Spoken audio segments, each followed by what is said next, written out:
Setiap hari ada banyak sekali aktivitas jual beli yang terjadi di sekitar kita. Agar kegiatan tersebut bisa berjalan dengan lancar dan ekonomi terus tumbuh, pengiriman logistik memiliki peran yang sangat besar. Di era digitalisasi saat ini, pengiriman logistik juga harus akurat dan mudah dijangkau semua orang. PT Pos Indonesia hadir sebagai end-to-end logistic partner yang dapat digunakan semua orang dengan infrastruktur logistik terlengkap dari hulu hingga hilir. Didukung oleh 3 grup perusahaan, menjadikan Pos Indonesia menjadi postal operator paling kompetitif. Terdiri dari jasa logistik oleh PT Pos Logistik Indonesia, jasa keuangan oleh PT Pos Finansial Indonesia, properti oleh PT Pos Properti Indonesia.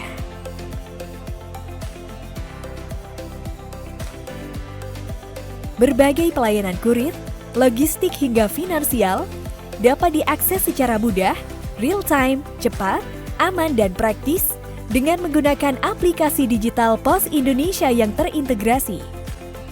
Kami menjamin pengiriman logistik sampai ke pelosok negeri dan seluruh dunia. Kami juga telah menjadi solusi bagi lebih dari 1 juta UMKM dan 4.700 korporasi.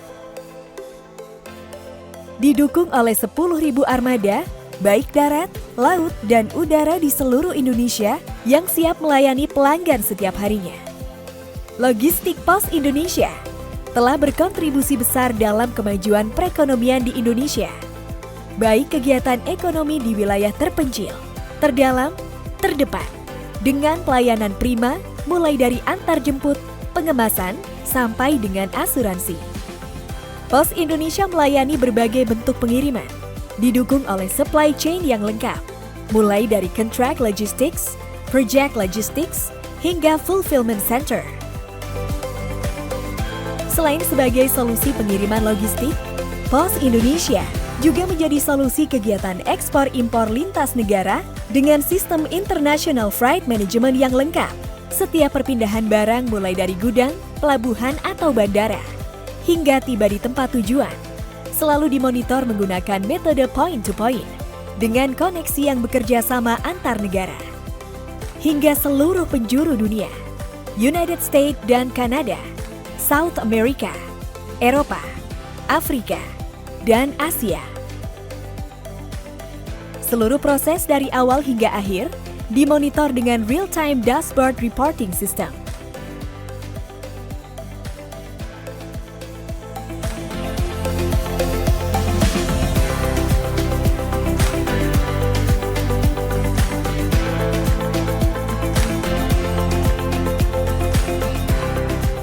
Memiliki fulfillment operation system dari inbound, storing sampai dengan outbound delivery untuk menjaga kualitas pengiriman barang.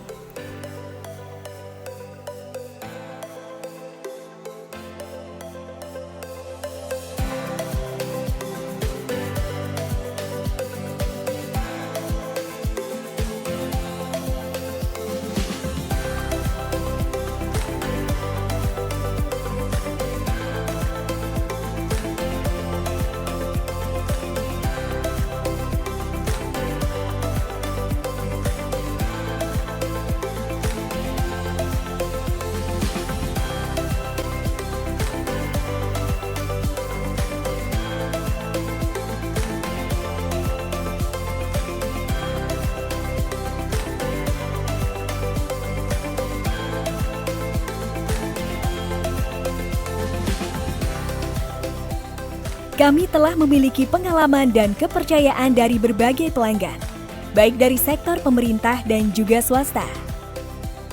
Dan sebagai bentuk keseriusan kami dalam memberikan pelayanan terbaik, Pos Indonesia selalu memperhatikan faktor kualitas, kesehatan, keselamatan, serta kebersihan lingkungan dalam menjalankan tugas.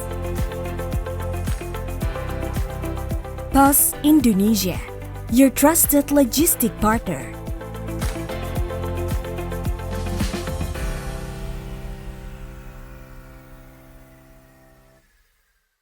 Mau hidupmu jadi lebih mudah dan juara? Ya pakai PosPay, platform digital keuangan dari PT Pos Indonesia. bikin transaksi keuangan kamu lebih mudah, nyaman, dan gak pakai ribet. Banyak banget layanan keuangan digital yang dapat dinikmati. Mulai dari transaksi berbagai macam tagihan, transaksi QRIS, transfer dana rekening Giro Pos hingga 50 juta per hari, juga kirim wesel pos ke penerima yang gak punya rekening bank. Postpay dapat membantu nasabah untuk mendirikan bisnis, kantor pos mandiri berupa Postpay Agen. Postpay juga menjangkau layanan kebutuhan para pekerja migran Indonesia untuk melakukan transaksi keuangan dari luar negeri loh. Postpay adalah solusi bagi pelaku bisnis konvensional dan syariah, wirausaha milenial, sampai UMKM. Jangan khawatir, bagi masyarakat yang tidak memiliki rekening bank, dengan Postpay, kamu bisa bertransaksi seperti layanan perbankan. Postpay, emang paling ngerti kamu.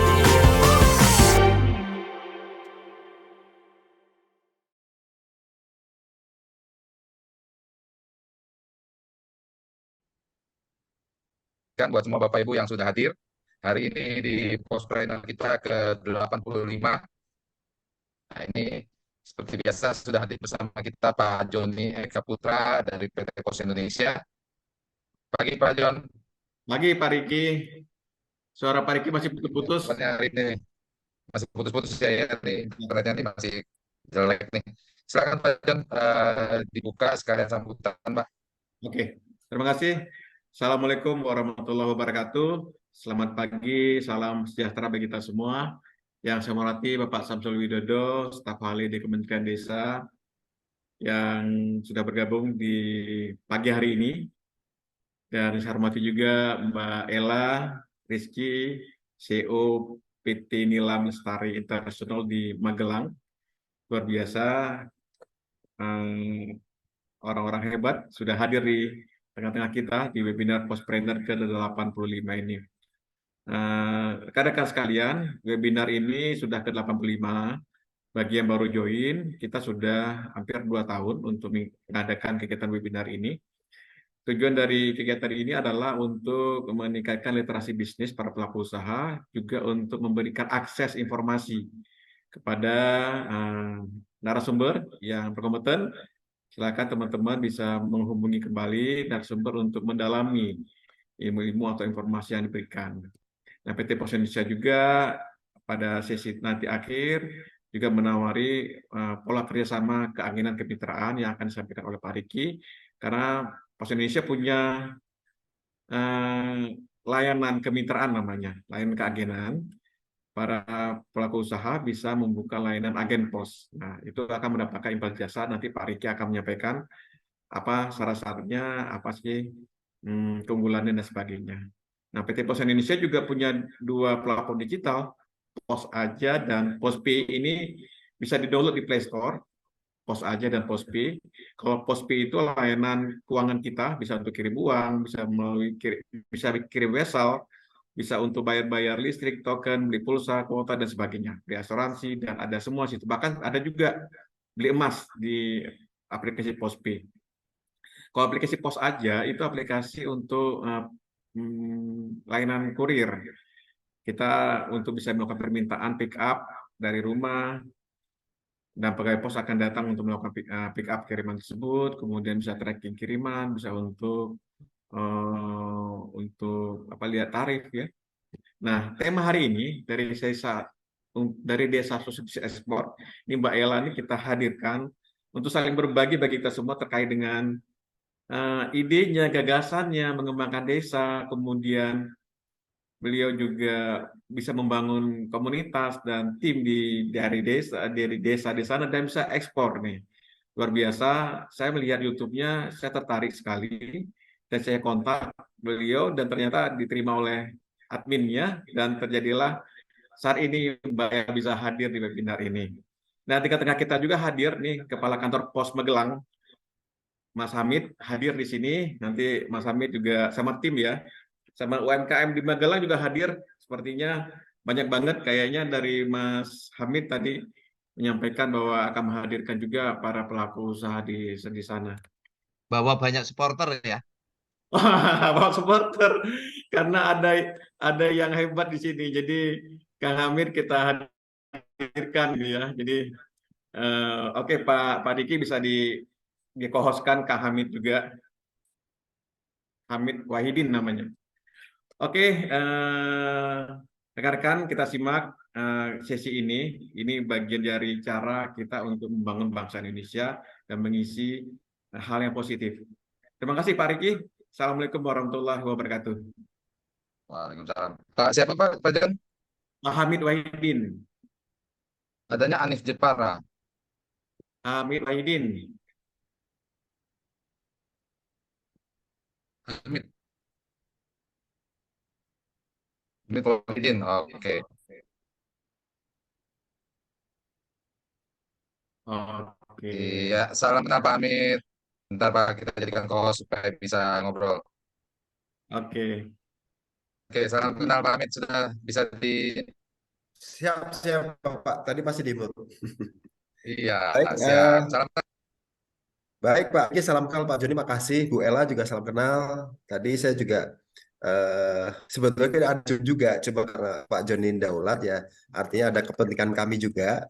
Nanti Insya Allah nanti untuk programnya Bu Mbak Ella ya. Saya juga tidak tahu nanti Magelangnya di mana, apa di Mungkit, Muntilan atau di mana. Mungkin saya perlu nanti eh, silaturahmi juga. Mungkin gitu Pak Riki dari saya. Oke, Terima kasih. luar biasa ini. Ada support juga dari PT Pos Magelang untuk pospend kita hari ini Pak Jon. Karena narsumnya dari Magelang, jadi harus hadir nih Pak Hamid. Oke.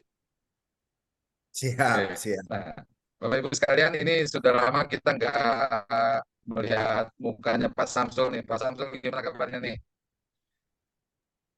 Kabar baik, Pak Riki.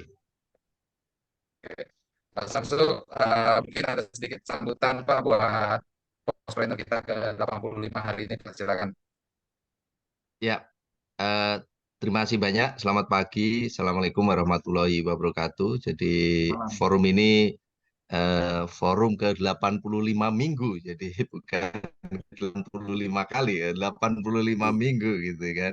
Jadi lumayan panjang dan terus terang Pak Joni, Pak Riki ini orang-orang yang gigih, orang-orang yang ulet gitu ya, persisten gitu kan. Jadi kalau misalnya kena hujan nggak gampang basah gitu ya. Jadi eh, terus terang saya juga merasa terima kasih eh, semaksimal mungkin gitu ya. Kadang saya nggak hadir gitu kan, eh, tapi saat ini saya bisa hadir dan terima kasih juga Mbak Ella, kita ketemu lagi via online. Saya ada beberapa isu sebenarnya yang saya mau sampaikan sedikit gitu, beberapa slide, Siap. yaitu mengenai industrialisasi pedesaan. Jadi ini saya sampaikan, sebentar saya share screen. Oke, ini kalau bayangin setiap minggu saya harus menyampaikan sesuatu yang baru. Jadi Pak Makasih. Joni sama Pak Riki ini eh, memberi tugas saya berat. Jadi saya sampaikan ke teman-teman, Bapak dan Ibu sekalian, bahwa pemerintah nih sudah mewajibkan BUMN, jadi BUMN itu Badan Usaha Milik Negara, semuanya termasuk APBN, pemerintah pusat, APBD, pemerintah provinsi, kabupaten kota, harus belanja ke UMKM minimal 40%. Jadi itu sudah ada, Pak. Walaupun di BUMN ada platformnya yang berbeda, Padi UMKM, tapi ini aturannya. Dan itu sesuai dengan peraturan Presiden di tahun 2021. Nah, pertanyaannya adalah, kira-kira teman-teman UMKM bisa menyediakan barang yang bisa dibutuhkan oleh kementerian, oleh BUMN, bahkan oleh PT POS sendiri gitu kan. Nah, ini PR-nya di situ. Nah, cuma ini yang saya kritisi. Saat ini yang sudah terdata di LKPP, LKPP itu adalah lembaga kebijakan pengadaan barang dan jasa yang mengatur mengenai pengadaan barang dan jasa pemerintah, termasuk BUMN. Saat ini yang terdata itu baru 176 produk. Jadi kalau orang-orang di warung itu disebutnya 176.644 SKU, jadi produk. Tetapi penyedianya adalah 728.000 lebih. Jadi artinya ada barangnya yang sama, dijual oleh banyak vendor, gitu kan? Banyak pedagang. Nah, kalau dibandingkan dengan India, India itu sudah mendata 5.200.000 produk yang onboarding. Yang menarik, penyedianya itu hanya 2,5 juta. Jadi satu orang itu menyediakan barang 2 rata-rata.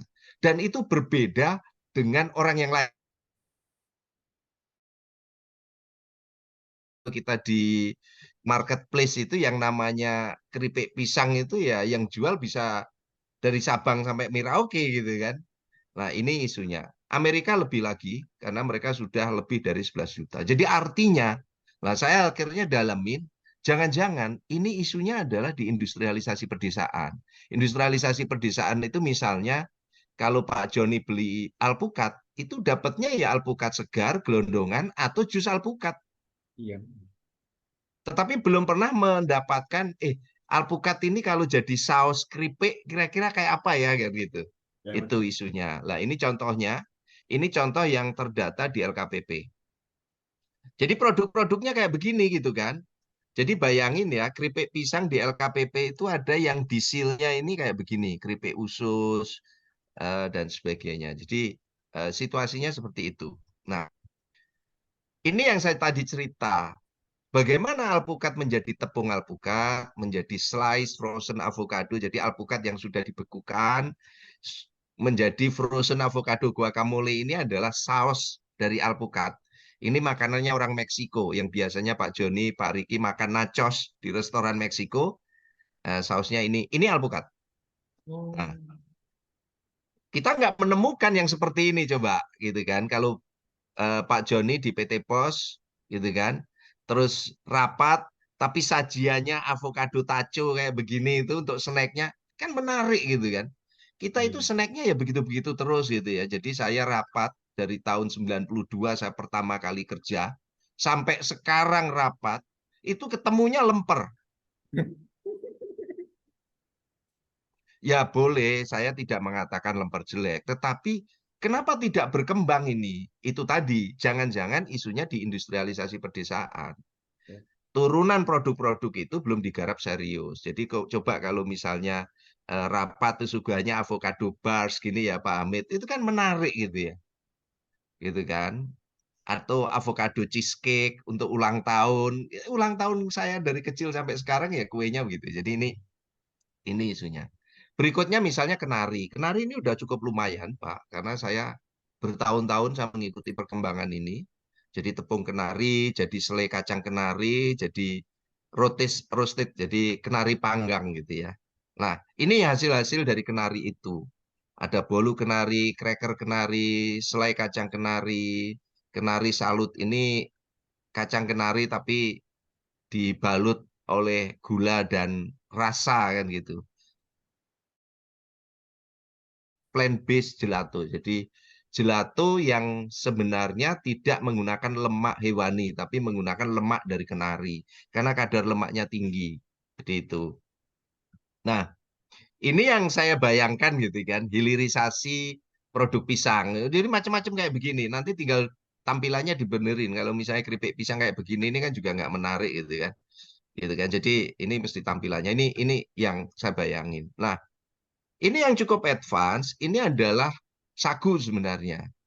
Tapi teman-teman kalau pengen makan papeda gitu ya, pengganti nasi gitu kan. Buat saya yang dulu kos-kosan itu makan papeda ini menarik Pak, karena kenyangnya lama gitu ya. Jadi kalau orang ngirit itu kalau kenyangnya lama itu kan eh, kalah nasi. Jadi dibuat mangkok kayak begini, cup kayak gini, sudah ada mie sagu gitu ya.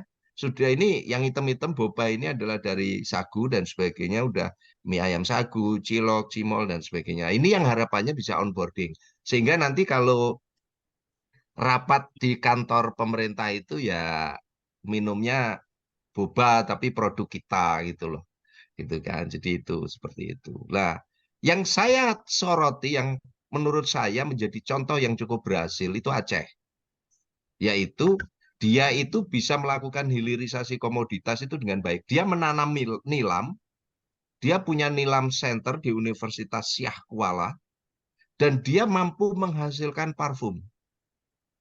Jadi tidak dijual dalam bentuk minyak atsiri, jadi minyak disuling dari nilam, tapi sudah dalam bentuk parfum. Teman-teman bisa cari secara online. Ini contoh-contohnya, gitu kan. Nah, bahkan sebenarnya ini William Wongso mau mengangkat kembali brand yang namanya nasi bungkus. Jadi Pak Riki, Pak Joni kalau rapat nanti di kantor, jangan nasi box.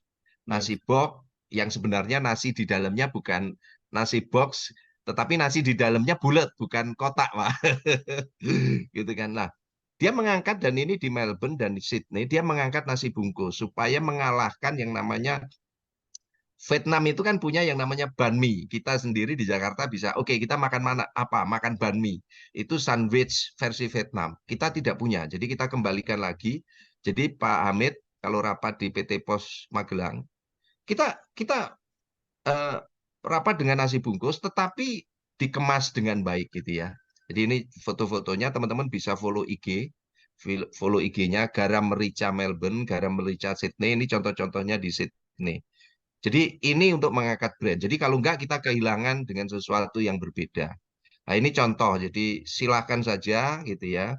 Saya nggak tahu Mbak Ella itu termasuk penggemar gitu kan Korea atau tidak, tetapi bagaimana produk-produk seperti ini dihasilkan dari lokal gitu ya, halal dengan rasa lokal dan sebagainya.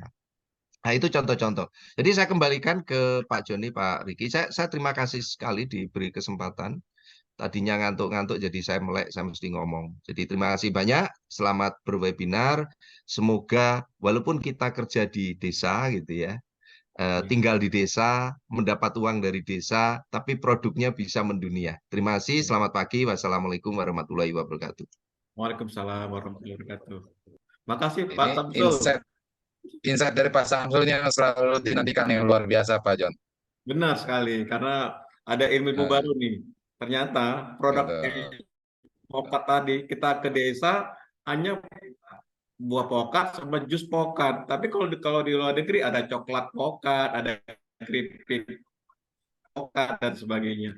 Wah, ini memang perlu kompetensi untuk melakukan diversifikasi produk dan banyak lagi yang lainnya. Oh, ini tagline-nya Pak Samsul tadi.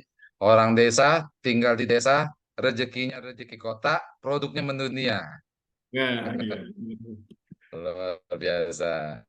Oke, makasih banyak Pak Samsul. Oke, kita ke Mbak Ella nih. Mbak Ella, salam kenal.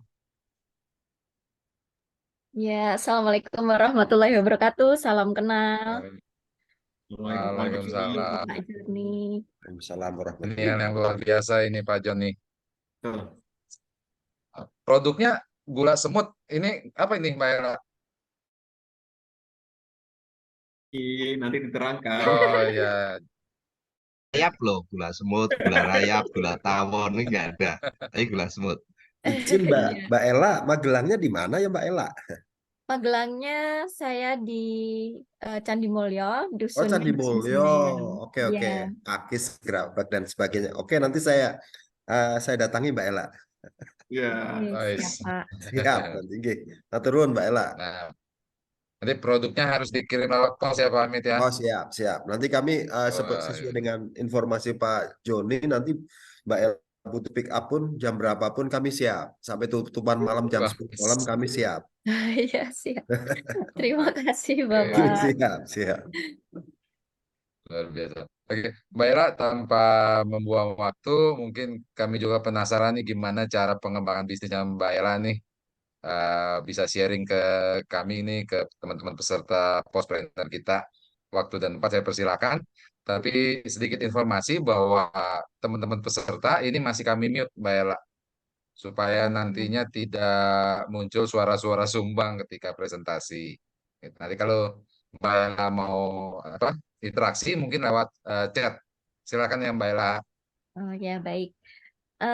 Sebelumnya saya ulangi lagi, Assalamualaikum warahmatullahi wabarakatuh. Waalaikumsalam warahmatullahi wabarakatuh. Selamat pagi semua, salam sejahtera untuk kita semua. Yang saya hormati Bapak Riki, Bapak Joni yang sudah menghubungi saya dari Pos Indonesia, Bapak Samsul Widodo yang Masya Allah inspiratif sekali, melanglang buana. Saya mengikuti Instagram beliau dan banyak banget insight karena nggak hanya share jalan-jalan aja, tapi juga share insight gitu. Yes. Jadi semangat gitu kalau Pak Samsul Widodo lagi share pasti saya baca walaupun bacaannya banyak tapi saya pasti baca kalau saya lihat gitu Pak.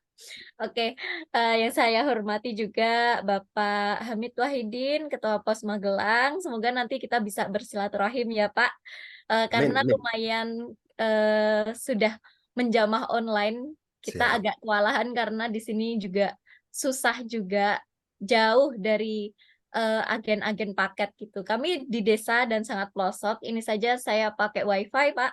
Kalau tidak pakai WiFi, tidak ada sinyal dari provider apapun. Mungkin Pak Samsul Widodo yang pernah ke tempat saya merasakan bagaimana susahnya sinyal, susahnya jalannya karena masuk-masuk. Baik, em, tanpa mengurangi rasa hormat, saya perkenalkan nama saya Ella Rizky Farihatul Maftuhah. Saya CEO dari PT Nira Lestari Internasional. Kenapa internasional? Karena alhamdulillah pada tahun 2023 ini kami berhasil membuka cabang di Malaysia. Jadi cabang di Malaysia itu kita jual pakai brandnya Magelang. Jadi tidak repacking, kita jual pakai cabang dengan brand lokal Magelang. Saya eksportir gula kelapa organik khususnya, kemudian didapuk menjadi yang ambasador Kementerian Pertanian tahun 2023. Kalau suami saya, Mas Raindra Syahdan itu yang ambasador tahun 2022. Jadi satu-satunya pasangan yang ambasador Kementerian Pertanian RI gitu. Saya sudah lulus kuliah tahun 2020, magisternya, kemudian sekarang baru semester 3, S3 di Kimia UGM. Mohon doanya biar cepat lulus. Amin. Saya juga founder Sekolah UMKM Profesional. Ini saya pengen sharing gitu kalau ada tips-tips UMKM yang saya jalani, khususnya saya share di sekolah UMKM profesional ini.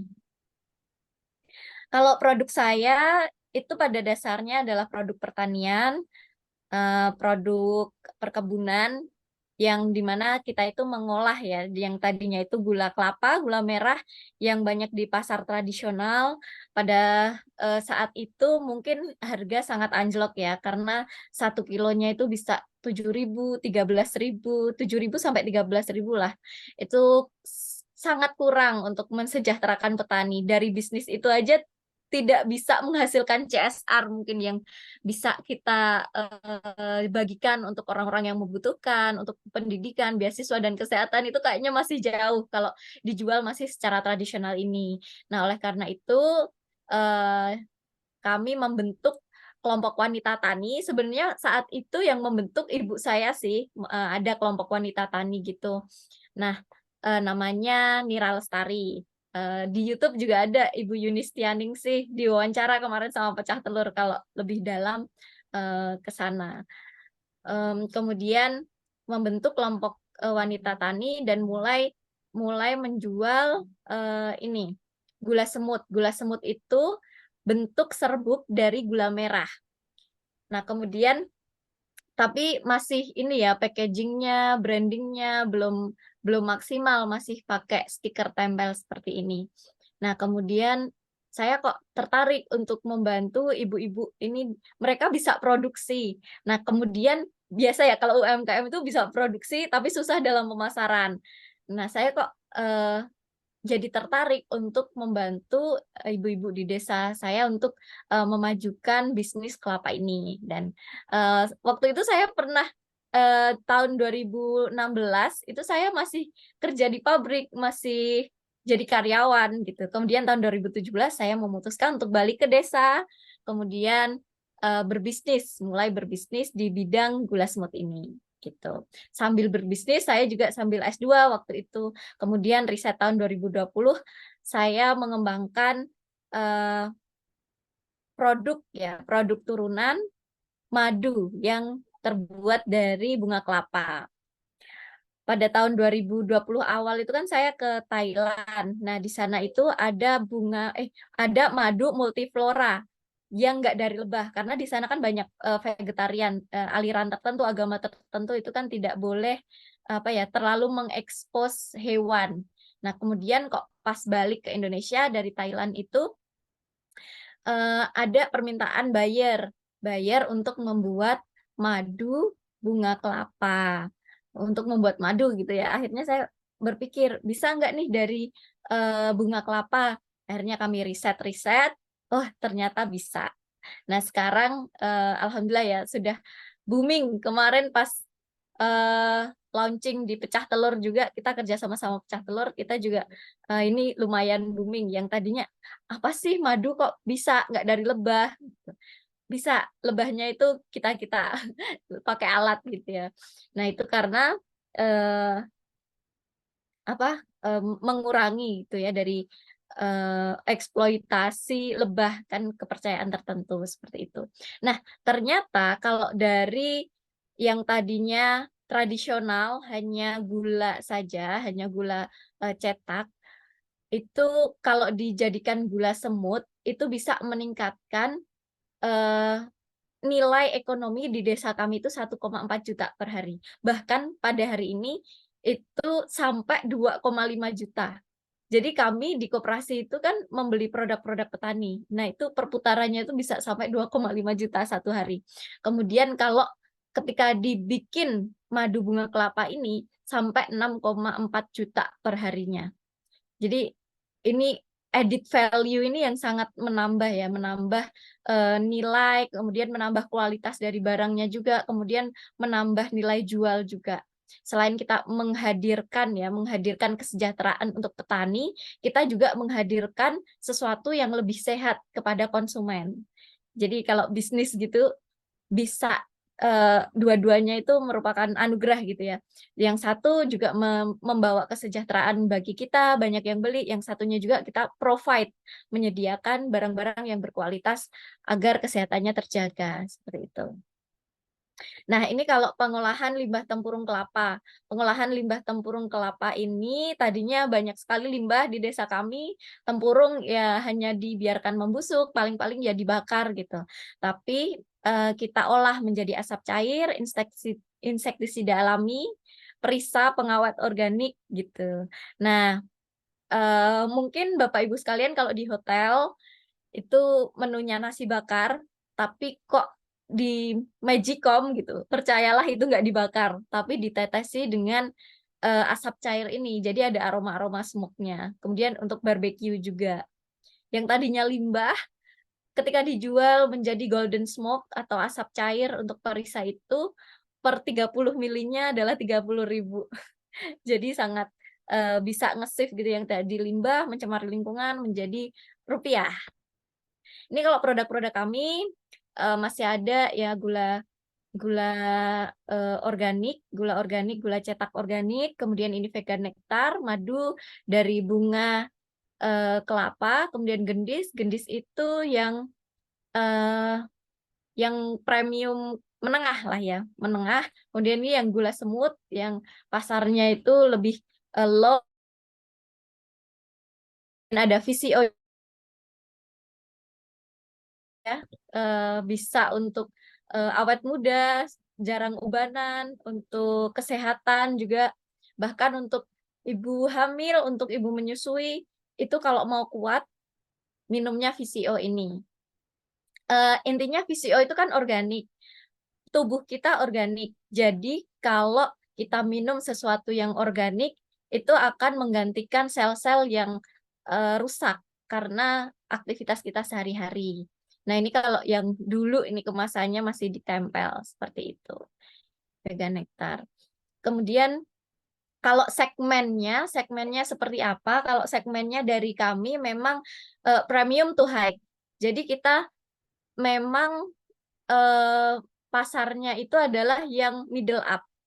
Kita ketika di pasaran gitu ya, benar kata Pak Samsul tadi, ketika search gula semut organik gitu yang yang produksi banyak banget, dari all shop juga banyak banget, yang repacking bahkan juga banyak banget. Nah, di situ mungkin teman-teman bakalan nemu yang mungkin sekilo harganya Rp30.000, sekilo harganya Rp20.000. Nah, mungkin itu pasarnya berbeda dengan kami. Kalau kami sekilo itu bisa Rp60.000, dan memang kami menggait market yang middle up.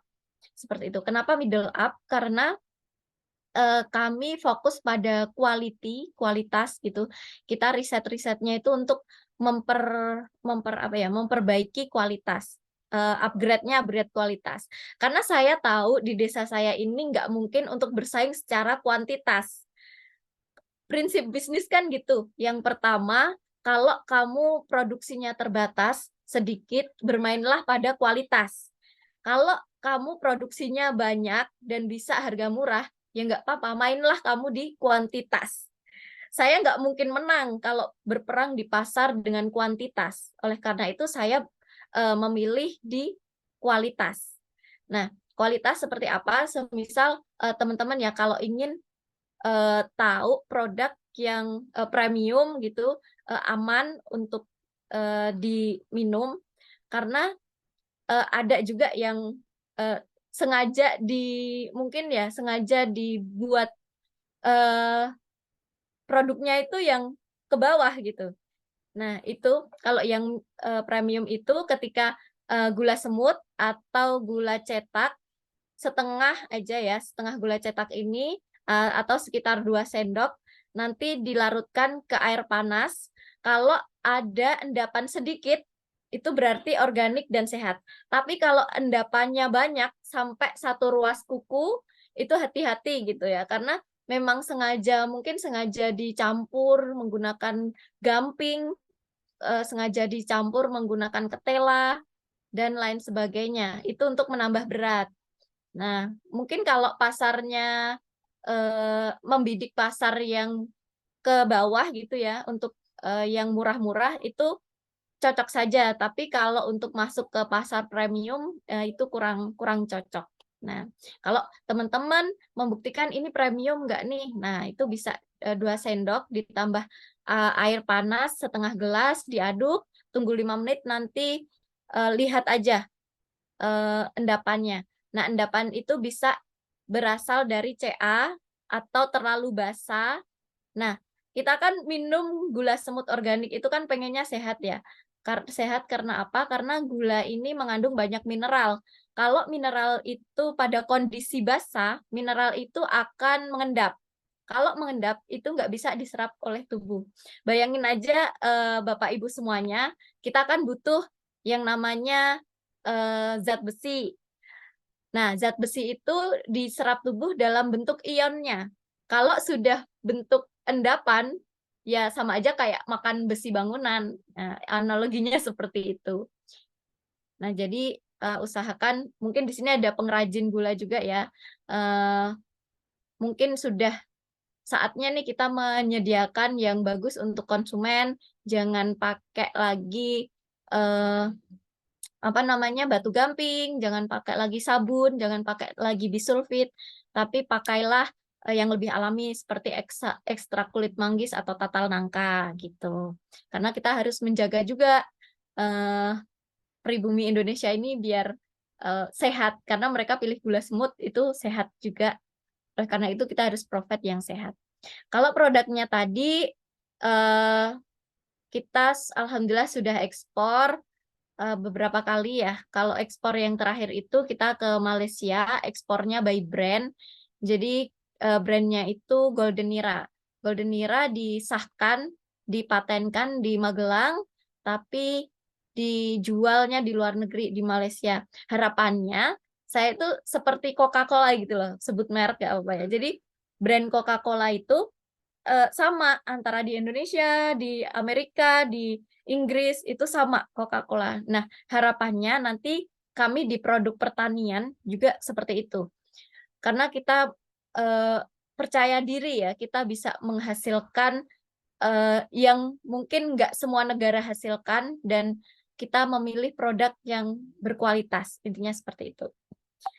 Rusia mungkin nggak bisa ya menghasilkan coconut sugar sendiri, susah karena di sana juga mungkin penderesnya nggak ada gitu. Nah, ini ekspor by brand bener-bener ibu-ibu gitu ya, yang ngangkat juga ibu-ibu karena kita basicnya adalah kelompok wanita tani. Ini palet, kemudian bisnis akan CSR, CSR-nya itu tiga segmen yang kita utamakan. Yang pertama itu adalah pendidikan. Itu ada beasiswa anak petani, kita menyasar yang masih sekolah, ya SD, SMP, SMA, kemudian yang kuliah. Yang kuliah juga ada, kita berikan subsidi ya, subsidi beasiswa belum full. Doain saja semoga nanti full. Karena saya yakin bahwa petani itu harus menyediakan SDM yang unggul. Kalau mau mengubah desa, sediakan anak muda yang mau terjun ke desa dan juga kasih dia pendidikan. Itu menurut saya. Dan yang kedua adalah untuk penanganan stunting di Candi Mulyo ini, stuntingnya lumayan tinggi, kategori tinggi di Kabupaten Magelang.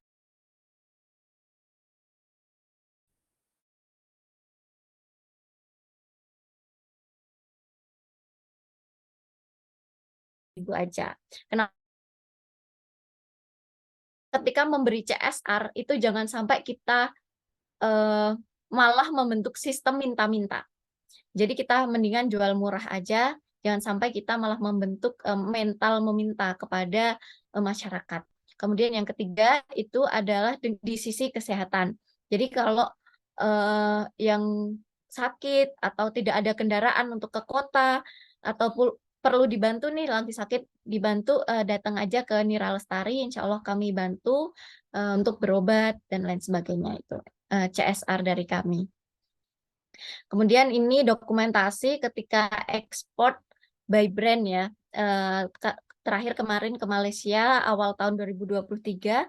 Jadi ada cerita menarik gitu ya. Ketika saya datang ke sana untuk mempersiapkan perusahaan cabang, seminggu sebelumnya itu Ibu Hafifah dari Jawa Timur itu datang juga ke Malaysia membawa beberapa UMKM dan di sana ekspor. Nah, ketika saya meresmikan perusahaan cabang ini, kan ada pemerintah juga, pemerintah sana, tokoh Malaysia juga, dan juga beberapa stakeholder Malaysia juga. Nah, mereka itu menganggap kami PT Nira Lestari International itu ekspor, kemudian nanti di repacking, kemudian cerita juga setelah di repacking nanti di sana itu diekspor lagi ke Dubai atau ke Timur Tengah dengan harga berkali-kali lipat lebih tinggi. Dan mirisnya lagi, beberapa itu sudah di repacking dan balik lagi ke Indonesia dengan harga yang lebih tinggi. Nah itu, wah nggak bisa. Makanya alhamdulillah pas ke sana saya ekspornya baik, hindari hal-hal tersebut. Nah ini juga kita diliput juga di Berita Nasional Malaysia untuk pertanian organik ya. Jadi saya juga di sana nggak cuma mengkampanyekan untuk beli produk saya, impor produk saya juga, tapi saya juga mengkampanyekan Golden Nira for Better World. For Better World itu apa? Maksudnya produk pertanian ini nggak cuma produk aja yang kita beri perhatian, tapi juga dari sisi pertanian organik, tanahnya, penggunaan styrofoam dan lain sebagainya, karena di Malaysia ini cukup banyak ya orang itu sangat mudah memakai styrofoam dan juga plastik. Nah, oleh karena itu kita juga mengkampanyekan untuk save the world juga, untuk menyelamatkan dunia, seperti itu kampanyenya kita. Nah, kalau modal-modal saya itu dari mana kok bisa punya alat, bisa punya mengembangkan PT Nira Lestari yang tadinya KWT Nira Lestari gitu ya. Nah, saya itu kalau modalnya ya dari lomba-lomba karena saya masih kuliah di Universitas Gadjah Mada dan diberi beasiswa juga oleh LPDP. Oleh karena itu saya nggak mau cuma kuliah pulang ke kos aja. Tapi kalau ada pengumuman lomba itu pasti saya sudah mencanangkan di kalender saya, kalender pribadi saya. Jadi bulan ini ada lomba A, B, C, D, pasti saya ikutin. Bahkan lomba untuk para profesor pun saya ikut. Padahal saya bukan profesor. Caranya bagaimana? Ini caranya adalah saya menghubungi profesor, kemudian Prof, bagaimana kalau nanti judul lomba antar profesor ini adalah ini gitu. Saya ajak profesornya, kemudian asisten-asisten dosennya ke desa saya, kemudian wah semangat gitu lihat ibu-ibu, lihat para petani di sini dan oke, judulnya terserah kamu Ella, nanti kamu juga yang membuat paper. Nah, akhirnya alhamdulillah menang juga profesornya dan didanai oleh UGM gitu. Kalau ini yang kiri ini adalah lomba PKM, lomba Pekan Karya Ilmiah Mahasiswa secara nasional ya. Jadi sama adik-adik tingkat yang S1 itu kita mengajukan judul dan alhamdulillah ini menang juara 3 senasional gitu, seluruh universitas di Indonesia gitu. Kemudian kalau mau cerita ya membuka pasar ekspor sendiri itu gimana sih? Padahal ibu-ibu KWT gitu ya. Walaupun di sini tuh seperti kelompok wanita tani, tapi tuh semangatnya luar biasa ibu-ibu yang ada di sini dari mulai ibu ketuanya, Ibu Yunistianingsih, ibu saya gitu ya. Itu yang merupakan apa ya? Saya melihat ibu saya itu wah bagus nih dicontoh gitu. Jadi keren banget lah. Terus ibu-ibu yang lain juga mereka itu semangat untuk membantu perekonomian keluarga dan semangat untuk mentas mungkin yang tadinya ngerasa ya tadinya sebelum kita berbisnis di Gula Semut ini para ibu itu harus kerja ke kota, jalan habis subuh itu jalan ke kota nanti sampai sana jam 8. Kenapa jalan? Karena di sini tuh nggak ada angkot, nggak ada kendaraan apapun ya harus jalan. Nanti di kota itu ada yang nyetrika, ada yang jadi buruh cuci, dan pulang itu sore, maghrib baru sampai rumah. Dan hanya membawa uang seharinya itu sekitar 20.000. Nah, dari sana kemudian ya ini ya, gimana nih biar di rumah aja tapi bisa menghasilkan. Nah, akhirnya coba pakai gula semut ini dan alhamdulillah ada yang setor sehari itu bisa 5 kilo, ada yang sekilo, ada yang 10 kilo gitu ya. Ada yang 7 kilo. Kalau harganya 20.000 aja per kilo, kalau setor sekilo kan udah 20.000 cuma di rumah aja masak di store udah dapat 20.000 tuh. Yang 10 kilo ini 200.000 bayangkan ya. Kalau sebulan udah 6 juta gitu. Wow. Udah ngalahin kerja yang ini di kota gitu. Nah, di situ juga kita pengen upgrade lagi dengan membuka pasar ekspor. Awalnya kayak bisa nggak sih ibu-ibu kelompok wanita tani ini ekspor sendiri karena kebanyakan itu sebelum-sebelum ini kan cuma store di pabrik gitu ya, di PT sebagai supplier aja. Kemudian nanti harganya yang menentukan dari PT. Nah, di sini butuh banget yang namanya growth mindset. Karena yakin Bismillahirrahmanirrahim bisa kita ekspor Pak Joni kemarin pakai bendera KWT. Jadi kelompok wanita tani bener-bener ekspornya itu pakai kelompok wanita tani, nggak pakai PT Nira Lestari Internasional loh, pakainya kelompok wanita tani. Dan itu bisa asalkan ada legalitas yang mau ekspor itu, kemudian ada NIB, udah semuanya tinggal jalan gitu. Yang kedua, kita adalah cari buyer. Cari buyernya itu melalui berbagai platform ya. Kalau sekarang itu Instagram, TikTok. Nah, kalau mungkin ada cara-cara konvensional seperti email marketing, itu juga bisa di email perusahaan-perusahaan yang import dari berbagai negara gitu. Kalau saya itu lebih nyantelnya itu banyaknya di sosial media.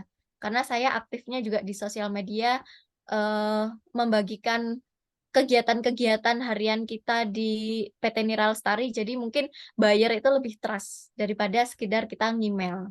Kemudian selanjutnya itu kami memastikan buyer dan MOU. Jangan sampai kita dapat buyer luar negeri tapi itu buyer abal-abal gitu ya. Maksudnya buyer cuma iseng aja. Nah, itu jangan sampai. Dan juga kita memastikan MOU-nya itu jangan sampai merugikan kami para petani. Kalau di saya gitu ya, cara mainnya adalah kalau ketika buyer itu sudah lunas, baru keluar dari gudang. Atau pada nilai tertentu, itu bisa DP 50%, tapi kalau sudah ada di port Semarang, itu harus lunas 100%. Udah FOB gitu ya, FOB-nya sudah 100%, baru kita kirimkan. Saya bilang juga kong kali kong gitu ya sama forwardernya. Nanti kalau udah lunas baru dikirim, kalau enggak ya udah gitu. Dengan catatan kalau enggak dilunasi maka barang akan ditarik kembali ke gudang petani. Jadi kalau kayak gitu kan malah untung ya kalau bayarnya melakukan one prestasi, kita udah dapat DP-nya yang nggak bisa ditarik kembali dan kita barangnya masih utuh juga gitu. Jadi kan nggak mungkin meminimalisir lah resiko untuk buyer itu melakukan one prestasi. Kemudian selanjutnya itu pastikan pengiriman dan dokumen lengkap. Kalau dokumen-dokumen ini memang benar-benar harus dipastikan ya, biar nanti ketika kita sudah oke untuk kirim barang ke negara tujuan, nah negara tujuan itu bisa ngambil. Kalau dokumennya belum lengkap, belum istilahnya belum ready, tapi barangnya udah dikirim, takutnya nanti barang sudah sampai negara tujuan, tapi nggak bisa diambil. Seperti itu. Dan kalau pengalaman saya, dokumen-dokumen itu mendingan di telex aja. Di telex jadinya bisa pakai online gitu. Lebih praktis lah kalau di telex. Kemudian ini kalau langkah ekspor itu saya melakukan buyer persona sama. Jadi walaupun eksportir itu ada juga yang minta premium quality dan juga low quality. Dan buyer-buyer ini itu mau beli nggak mencocokkan harga di negaranya pasti, karena dia juga trader kan, pengennya beli barang yang paling murah. Jadi mereka itu pasti nyocokin harga yang ada di Indonesia. Jangan ngarep banget untuk mencocokin harga dengan harga yang ada di luar negeri. Kalau mau harga yang di luar negeri, maka ekspornya harus by brand. Ekspornya harus by brand, nggak bisa curah gitu. Nah, ini dokumen-dokumen yang harus disiapkan, mungkin ya biasa invoice packing list, kemudian dokumen yang ada di samping ini ya, ada CNF, nanti ini dicek gitu, ocean freight-nya juga berapa dicek nanti. Nah ini di telex itu biar gampang aja ya, jadi biar nggak kirim dokumen dulu ribet gitu, masih konvensional jadi harus di telex. Kemudian ada BL, kemudian ada VGM gitu. Kemudian mohon maaf. Kemudian ada dokumen PEB atau NPE. Nah, itu juga harus disiapkan ya, pemberitahuan ekspor barang. Kemudian pakai COO itu kalau ingin bayar yang di sana itu ketika ngambil pajaknya lebih sedikit kalau pakai COO itu gitu. Palet kalau ini ya, palet, packing kardus dan tenaga packing ini adalah hal yang dibutuhkan ketika nanti ekspor barang. Jadi jangan sampai kita mengirim barang tapi packingnya kayak ngirim di Indonesia aja, cuma mungkin gula semut sekilo dibungkus pakai bubble wrap di ini ya, nggak standar gitu. Jadi kita harus yang standar pakai kardus gitu ya, kemudian nanti ditumpuk di palet. Setelah itu pembayaran, kalau sudah pembayaran lunas baru terbitlah shipping instruction, itu dari pelabuhan mungkin jemput barangnya ke kami, seperti itu. Nah itulah cerita saya pada pagi hari ini. Terima kasih. Ini Instagram saya, nomor pribadi saya. Saya Ella Rizky, PT Nira Lestari Internasional. Wassalamualaikum warahmatullahi wabarakatuh. Waalaikumsalam warahmatullahi wabarakatuh. Makasih Mbak Ella, luar biasa nih Pak Riki, Mas Hamid. Siapa Pak? Pak Joni. Ini mantap ini Pak John. Benar sekali, dari desa, anak milenial, sekolahnya sekarang sudah S3 di UGM, kimia lagi, bisa riset-riset produk, ada sebagainya, dan bisnisnya bisa ekspor, Pak Riki.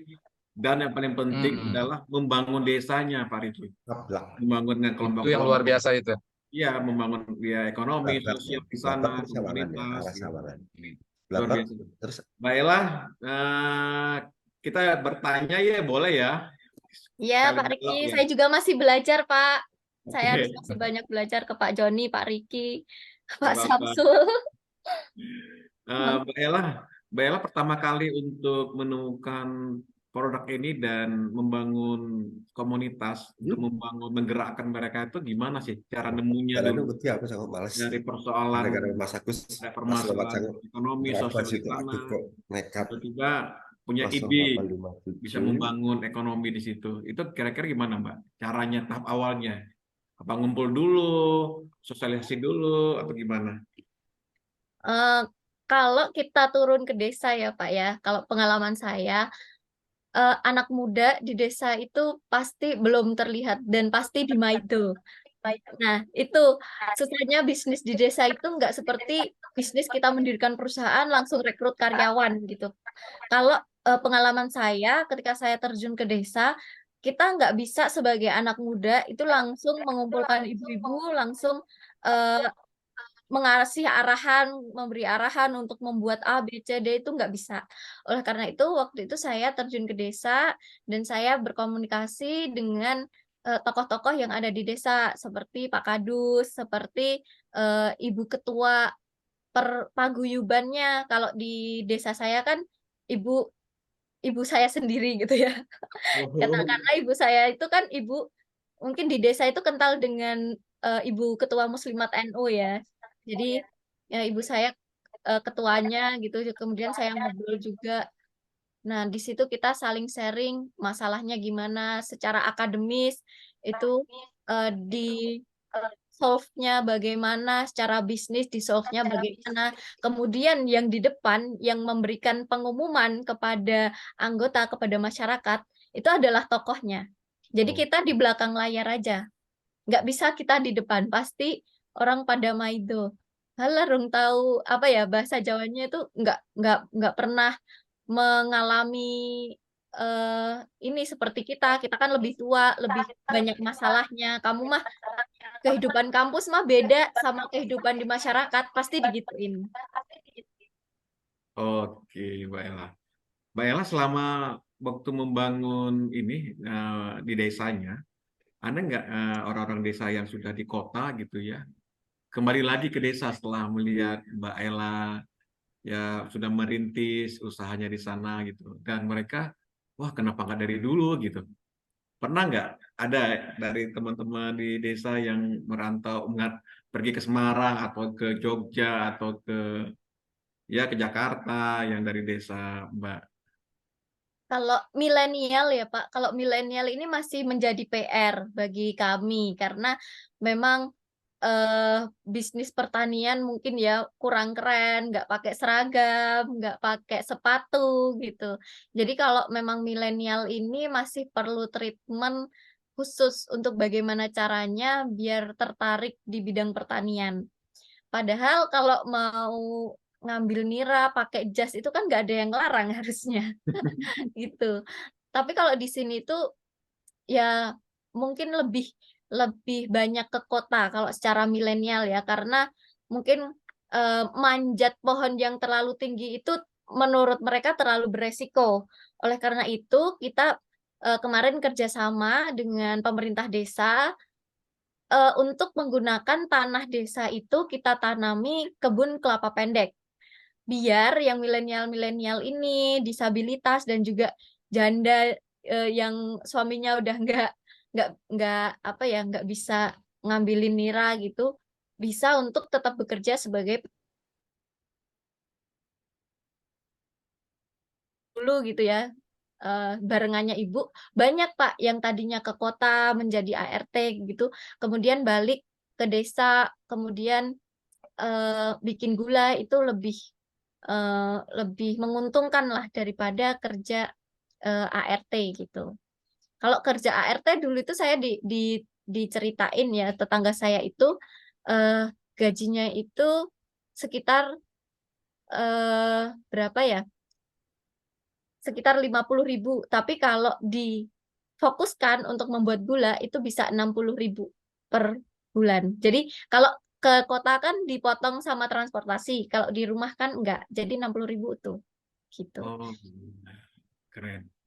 Waduh, Mbak Ella ini sudah punya usaha, kemudian ada juga ya dari sisi membagi sosial ya atau membagikan CSR-nya ya ke kelompok-kelompok atau ke masyarakat tertentu itu tujuannya apa Mbak untuk membagi CSR dari PT Nira itu? Ya, jadi eh, tahun 2015 Pak, saya itu pernah nonton bioskop sama teman-teman. Judulnya itu adalah Kos Cokro Aminoto. Mungkin di sini Bapak Ibu pernah nonton juga.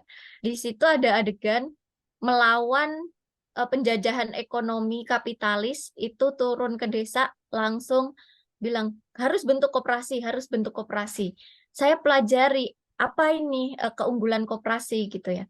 Ternyata koperasi itu memang cocok dengan sistem ekonomi kerakyatan yang ada di Indonesia. Jadi nanti nggak terlalu jomplang gitu loh Pak, antara dalam tanda kutip si kaya dan si miskin. Kalau sekarang yang ada di desa itu kan petaninya tidak sejahtera, tapi yang sejahtera itu tengkulaknya. Saya nggak mau. Saya melihat Pak secara langsung bahwa yang kaya itu tengkulaknya kalau di sini. Tapi kalau kita sistemnya koperasi, barang masuk dari petani, kemudian diolah di koperasi, muncullah nilai standar yang sudah ada CSR-nya di situ. Nah, nilai semisal 10.000, kemudian di harga pasaran itu 20.000 ya. Anggota koperasi siapa aja boleh untuk memasarkan produk dari koperasi ini. Jadi walaupun saya bentuknya PT Nira Lestari Internasional, itu adalah internasional itu untuk main ekspor barang oleh ke luar negeri juga. Tapi di sini saya malah mengajarin semua petani bisa bisa menjual produk yang berkualitas ini. Jadi siapa yang rajin jualan itu pasti dapat uang banyak. Siapa yang bisa menjual banyak pasti dia kaya, gitu Pak. Jadi saya memberlakukan untuk jadi kita punya apa ya namanya kesempatan yang sama untuk meraih rezeki itu. Jadi nggak cuma CEO-nya aja yang kaya, nah gitu. Kemudian dari hasil usaha ini kan tadi ada CSR ya. CSR kalau kami ada 3 kategori. Itu kenapa? Karena kita itu ya kalau saya cukuplah makan 3 kali sehari. Kemudian HP ya udah alhamdulillah udah punya, kendaraan udah punya. Lalu apa lagi gitu kalau enggak akhirat yang kita persiapkan gitu, Pak. Oh, keren banget Mbak Ella. Mbak Ella tadi Mantap, Pak Ella. Super, Oke, Pak mantap, Riki. mantap. Pak Riki, sebentar ini. Aku ada pertanyaan banget ini. Satu aja. Ini Mbak Ella, kalau misalnya kita nggak bisa menguasai quantity, maka kita bisa bersaing dengan kualitas gitu ya. Ya. Itu lahan dari PT Nira di sana, teman-teman kelompok tani di situ tuh berapa hektar, Mbak? Kalau kita itu pakai sistemnya dari petani, Pak. Jadi nggak lahan dikuasai PT itu nggak. Jadi petani-petani mereka punya lahan, punya pohon kelapa, biasanya dijual kalau ke pasar itu harganya murah ya, paling paling banter ya 16.000 gitu. Tapi kalau di PT Nira itu raw material kan 20.000, kalau bisa menjualkan mereka kan 60.000 gitu. Jadi kita mainnya tonase per bulan itu kita cuma 2 ton, Pak. Itu sangat kurang dibandingkan dengan pesaing-pesaing lain atau pebisnis-pebisnis lain yang bisa mengumpulkan 1 bulannya itu 200 ton. Yes, oke. Oke, Pak Riki. Keren banget nih Pak Riki. Yang muda yang berprestasi ini luar biasa Mbak Ella. Saya aja harus belajar ke Mbak Ella, jangan-jangan nih. Enggak, Mantap. Pak, saya belajar ke Pak Riki. Oke, ini luar biasa. Teman-teman peserta ini pasti banyak yang penasaran kiat-kiat bisnisnya juga Pak John. Benar. Gitu. Kita open ya, open speak ya untuk bertanya Pak. Oke, kita buat Bapak Ibu yang ingin bertanya, silakan raise hand, nyalakan kamera supaya kita bisa saling kenal, bisa silaturahim nanti kalau ketemu misalkan gitu ya. Oke, sudah langsung ada Mbak Sofia, silakan. Wabarakatuh. Waalaikumsalam. Assalamualaikum warahmatullahi wabarakatuh. Mbak Ella, salam kenal. Saya dari Muntilan. Kebetulan asli saya daerah Tegalrejo dengan Mbak Ella juga. Oh iya, Salam kenal. Tanggaan. iya tetanggaan kita. Ya, ya. Jadi, Jadi saya kan sempat sih Mbak kemarin saya ngobrol sama adik saya yang kebetulan masih domisili di Purwokerto nih Mbak. Rencana memang kita ada rencana mau ekspor sih Mbak, cuman beberapa hal masih kita pertimbangkan. Nah memang kemarin sempat memang yuk kita ngubungin Mbak Ella yuk ya ada di Candi Mulyo, yuk kapan-kapan. Nah kebetulan memang saya sudah pulang dan masih rencana belum sempat ke tempatnya Mbak Ella. Nah ini saya ada pertanyaan nih Mbak, kalau Mbak Ella kan bidangnya di bidang makanan ya. Kalau untuk pertanyaan saya lagi ada planning untuk yang di Banyumas ini Mbak, seperti untuk kebersihan dan budidaya maggot untuk pengolahan sampah. Nah, sebenarnya sih kita udah ada rencana untuk apa namanya untuk minta tolong kalau misal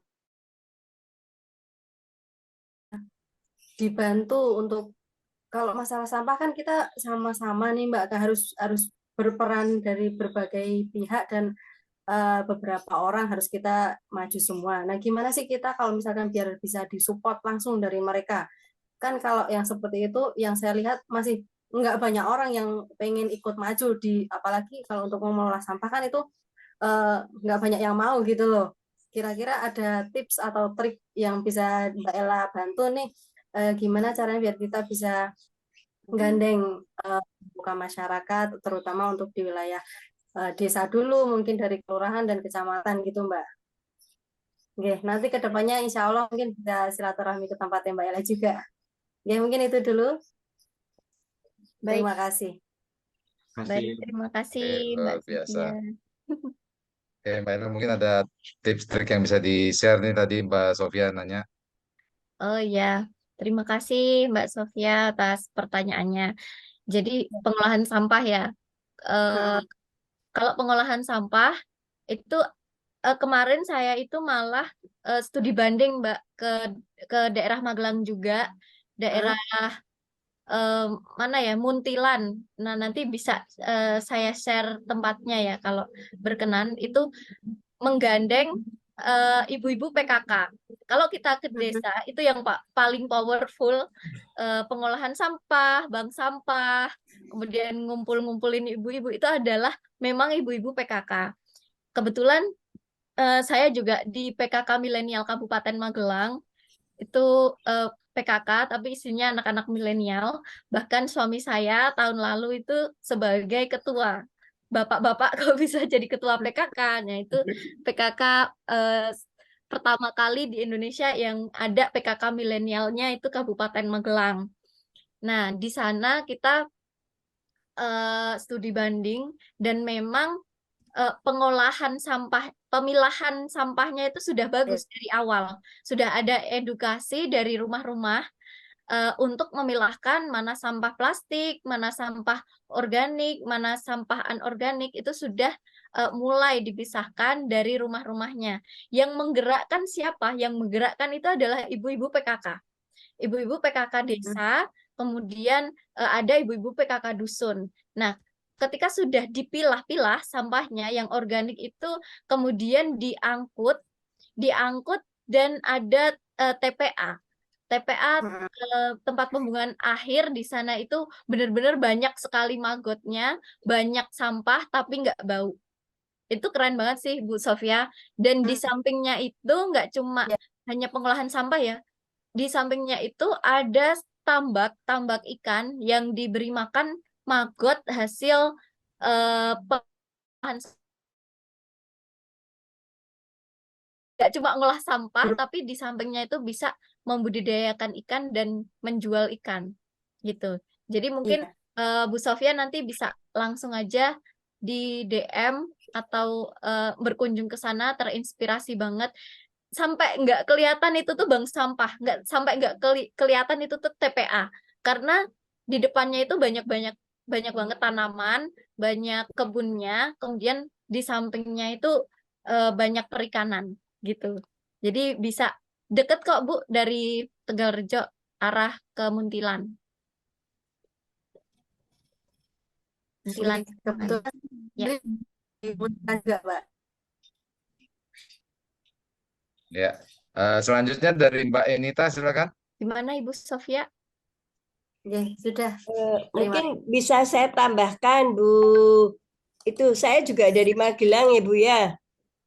Mohon maaf, nama saya Dian Bu Ella. Saya dulu adalah mantan Forum Bank Sampah Magelang. Nah, ketuanya dulu saya. Mungkin untuk lokasi di Magelang itu untuk Mago tuh hampir semua. Karena ada TPS 3R, termasuk di Muntilan mungkin. Saya Dian dan saya pendamping dari klaster Serikandi. Jadi kelompok wanita tani yang ada di Kecamatan Mungkit. Nah ini yang sekarang saya sudah mempromosikan di kantor pos juga, dan kami juga sudah ada sebagian yang sudah ekspor, dan kami memang ekspornya ke Malaysia karena produk kami makanan yang digemari oleh teman-teman dari Malaysia, dan promosinya itu dari Candi Borobudur. Jadi dari pengunjung Borobudur. Itu Bu Ella mungkin nama lembaga kami adalah LA2PM, tapi produk kami adalah namanya Klaster Serikandi. Itu aja. Mungkin kita nanti bisa sharing ya. Karena sekarang juga saya lagi hibah UKM. Jadi tukar menukar produk dengan Palu tentang gula semut juga di Palu. Sekarang posisi saya lagi baru sampai di Kota Palu untuk tukar pengalaman tentang gula semut. Itu aja mungkin sebagai tambahan Bu Ella. Oh iya, terima kasih Ibu Anita. Terima kasih. Oke. Selanjutnya dari Mbak Enita, silakan yang ingin bertanya Mbak Enita. Ya, terima kasih Bapak. Salam Mbak Ella Rizky. Waalaikumsalam warahmatullahi wabarakatuh. Biasa sekali. Langsung pendek Mbak Ella. Kalau zaman sekarang anak muda ini yang banyak mensponsori ya, penjualan melalui marketplace ya, digital marketing seperti itu, sehingga UMKM harapan UMKM dengan adanya digital marketing itu UMKM bisa keangkat gitu ya. Tapi kemudian sekarang sedang ada regulasi baru yang dimana TikTok itu akan dipisahkan antara sosial medianya sama marketplace-nya ya, karena kita malah membunuh UMKM. Dan Mbak Ella ini berpikir sebaliknya. Ya, jadi berpikir sebaliknya, menciptakan, mengangkat produk-produk yang levelnya adalah kualitas gitu. Karena memang UMKM itu bersaing gitu di digital marketing dengan produksi-produksi langsung ketemu dengan produsennya gitu ya, pada KO ya. Sehingga ini ada pemikiran terbalik yang seharusnya muncul Mbak Ella lain gitu. Nah, sangat disayangkan kalau apa yang menjadi ilmunya Mbak Ella, pengalamannya Mbak Ella itu tidak tersebar gitu kan. Sehingga sebenarnya kalau menemukan produk di desa yang di-up itu sangat banyak sekali ya. Mungkin apa-apa ada di desa itu ya, dari pertanian, dari dan basic datanya itu ada. Cuman memang ilmu untuk menemukan buyer tadi Mbak Ella. Untuk menemukan buyernya itu walaupun banyak sekali pelatihannya ya, ada aplikasi-aplikasinya bagaimana kita meriset suatu negara, di mana negara itu butuhnya apa, kemudian ada buyer di sana, tapi kalau itu dikeluarkan dan tidak didampingi itu sulit sekali gitu ya, sulit sekali bisa pas gitu. Sehingga adakah nanti ya memungkinkan gitu Mbak Ella nanti bisa menjadi konsultan, lebih ke konsultan mencarikan buyer ya, buyer untuk produk-produk yang sebenarnya ready ya. Saya sendiri bisa punya banyak list produk-produk di wilayah mana saja itu, produknya mana, UMKM-nya mana gitu. Cuma memang baru pada pengembangan produk itu sendiri, tapi belum kepada pemasaran sifatnya, jangkauannya ekspor gitu. Jadi alangkah baiknya gitu ya, dan sangat manfaatnya apabila nanti proses-proses pencarian buyer, meriset ini bisa ditularkan lebih lanjut Mbak Ella. Mungkin nanti bisa berkonsultasi dengan Mbak Ella atau membuat forum yang lebih mengena ya. Karena biasanya kalau kita itu iming-imingi itu diceritakan keberhasilannya itu cuman pengen gitu, tapi penindaklanjutannya itu memang harus dalam circle yang ada gitu ya. Kita dari forum ini mungkin sudah hanya mengenal Mbak Ella saja, tapi tidak bisa berkomunikasi lebih lanjut gitu. Jadi saya harap nanti Mbak Ella berkenan, apa harus gabung dulu di mana itu di sosial medianya atau gimana Mbak Ella nanti untuk di Kabupaten Serpong saya ingin mengundang Mbak Ella. Terima kasih Mbak Ella. Oke Bu.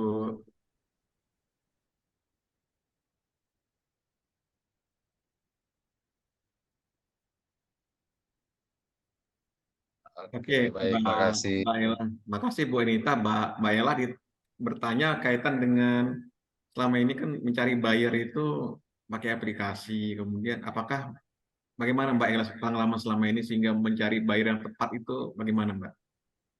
Oh ya, memang ya kalau pengalaman mencari buyer itu memang masing-masing.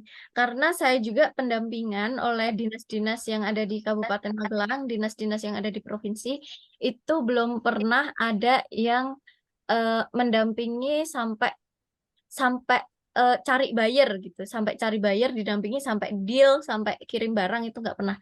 Jadi kita itu didampingi untuk menyerap ilmunya, memang menyerap ilmunya, dan juga menurut saya itu harus praktek dengan praktisi langsung, harus belajar dengan praktisi langsung. Selain saya belajar di pendampingan di Kabupaten Magelang, itu lebih ke sisi produk ya, lebih ke kualitas produk, kemudian dari packagingnya itu kalau belajar di dinas-dinas gitu. Tapi kalau mencari buyer, bagaimana copywriting, bagaimana positioning, bagaimana cara branding, digital marketing, yaitu pokoknya saya belajar dari coach-coach yang ada di internet. Jadi mungkin kalau dari segi marketing ya ini ya, karena mungkin dari bapak-bapak, ibu-ibu yang ada di dinas itu mohon maaf karena bukan pelaku. Jadi mereka itu melayani kita tapi bukan pelaku gitu. Nah, oleh karena itu saya belajarnya sama pelakunya langsung. Banyak sekali mulai dari funneling, bagaimana melaunching produk, bagaimana mendesain kemasan, itu banyak sekali materi-materinya yang dipelajari gitu. Bahkan biaya saya untuk belajar bisnis itu bisa untuk saya S2 lagi. Gitu sih. Gitu. Jadi mungkin kalau sharing-sharing, pendampingan gitu bisa sih saya mengajari para UMKM, tinggal nanti jadwalnya aja. Kalau semisal saya lagi kosong gitu ya, karena saya masih kuliah. Kalau kosong, insya Allah saya bisa ngisi seperti itu. Oke, Mbak Ella. Mbak Ella, ini ada pertanyaan tadi ya. Saya melihat di room chat terkait dengan ada teman-teman ingin reseller nih produknya Mbak Ella gitu. Apakah ada fasilitas itu, affiliate? Oh iya, kami juga tahun ini membuka affiliate marketing dan juga reseller. Ada 2 channel ini bagi teman-teman yang ingin eh, usaha gitu ya di bidang perkelapaan, gula semut maupun vegan nectar maupun VCO. Itu kalau affiliate itu modelnya ya seperti afiliator TikTok aja, sebar, share link, beli sampel untuk live gitu. Jadi beli 3 untuk sampel nanti bisa untuk affiliate dan kita ada grupnya. Nanti yang ingin menjadi reseller atau affiliate bisa menghubungi nomor yang akan saya tuliskan nanti di PPT gitu ya. Oh, Kemudian kalau gimana Pak? oke, Mbak, bagus. Iya, terus kalau reseller, reseller itu dia harganya lebih murah dan dia sistemnya stok barang. Stok barang minimal pembelian 60, dia dapat harga yang murah gitu. Kemudian nanti bisa dijual kembali dengan sistem stok barang itu reseller. Tapi kalau affiliate, affiliate itu tidak perlu stok barang, cuma modal live-live aja, share link, klik keranjang kuning ya kayak gitu yang sekarang lagi hits. Nah, itu juga ada grupnya. Nanti kalau affiliate ada grup affiliate, nanti di sana juga dikasih fasilitas, semisal tanya-tanya langsung ke coachnya kita sediakan. Yang reseller juga kita sediakan coachnya. Jadi kalau ada kendala atau ada pertanyaan langsung bisa ditanya di coach dari grup Mitra PT Nira Lestari Internasional itu sendiri. Oke, Mbak Ella. Makasih, Mbak Ella. Pak Riki, masih ada pertanyaan nggak ini? Ini banyak yang resen ini. Oke, kita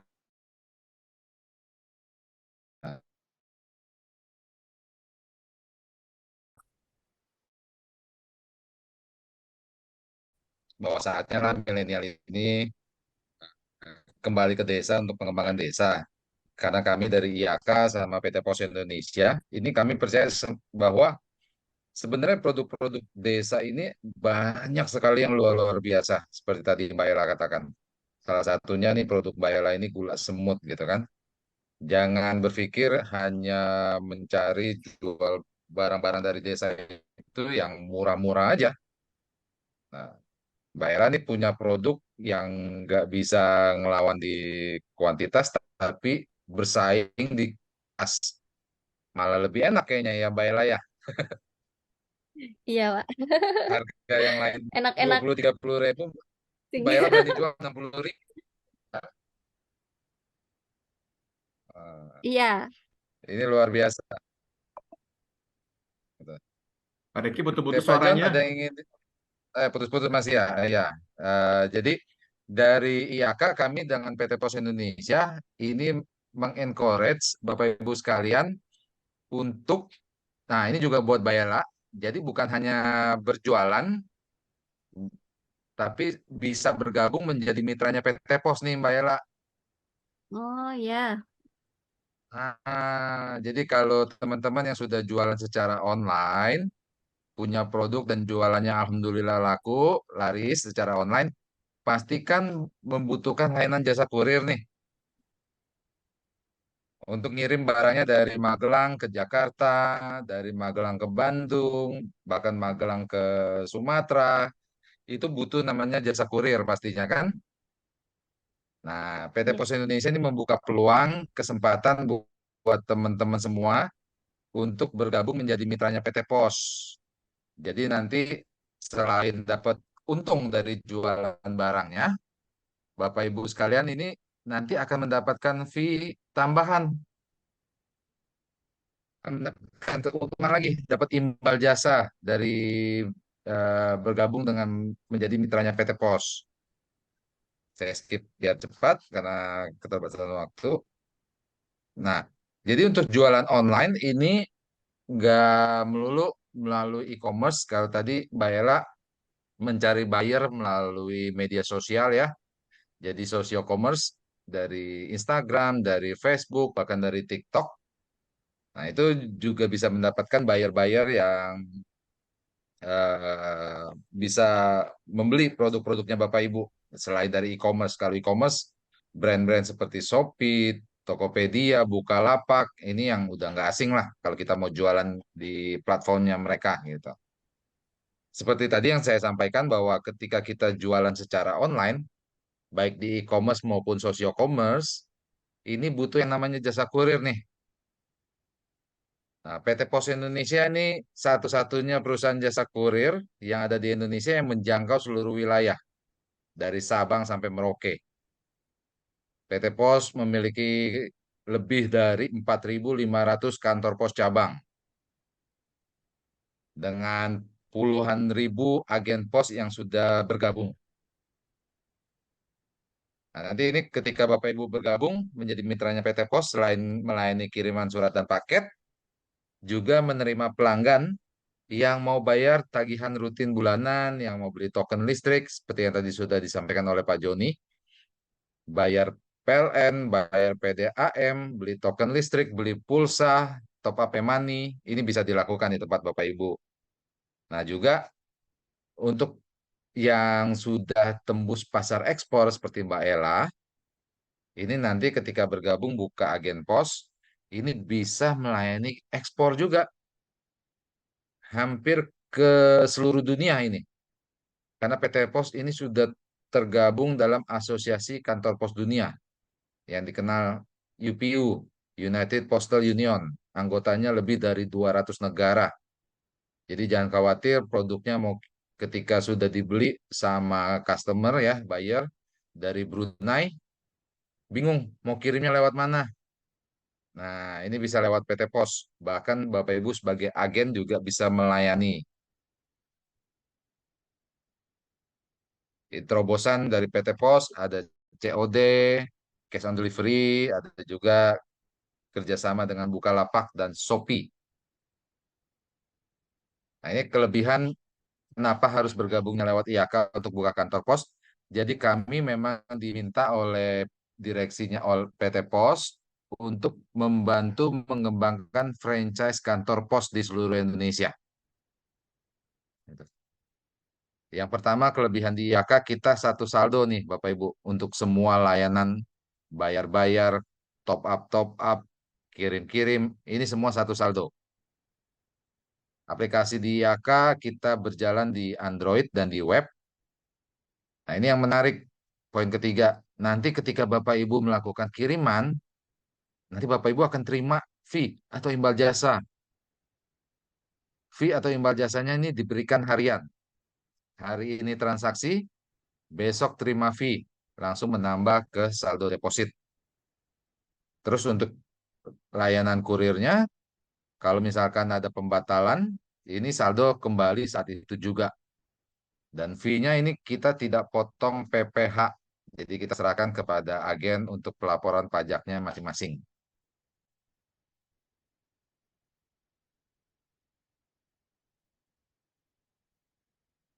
Nah, ini bisnisnya nih buat Mbak Ella dan semua teman-teman UMKM, Koperasi, BUMDes.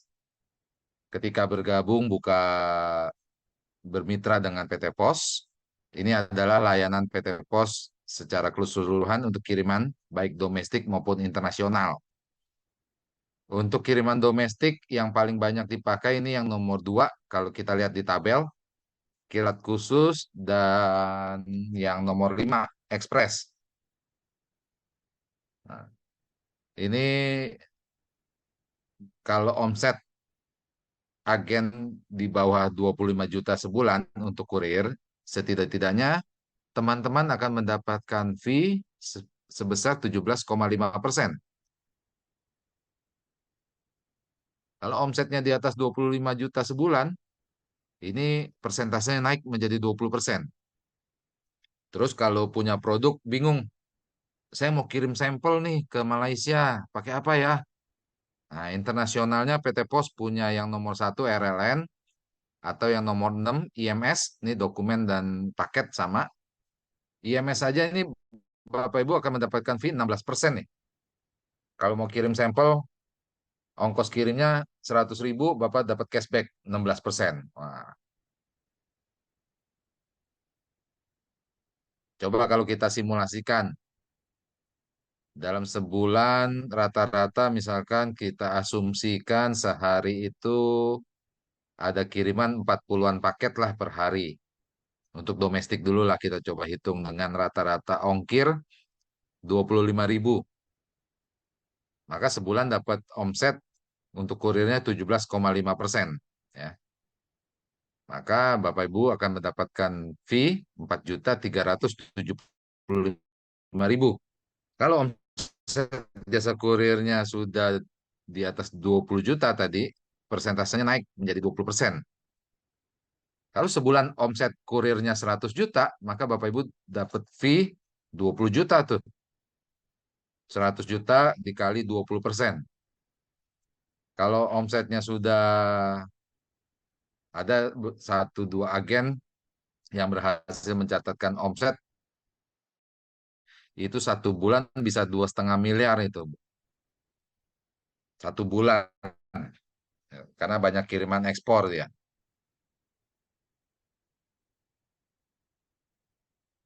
Ini beberapa agen pos yang sudah bergabung, ada yang buka laundry, toko kelontong, ada juga yang BUMDes, yang rumahnya dijadikan garasi. Perhatikan nih di spanduk-spanduknya, nanti Bapak Ibu sekalian sudah tidak lagi menggunakan spanduk tulisan agen, melainkan sudah berhak menyandang nama kantor pos. Karena Bapak Ibu sudah selayaknya seperti kantor pos cabang. Nah, ini syarat pengajuannya, ada mestinya memilih usaha yang strategis dan representatif ya, karena Bapak Ibu akan membawa nama besar PT Pos.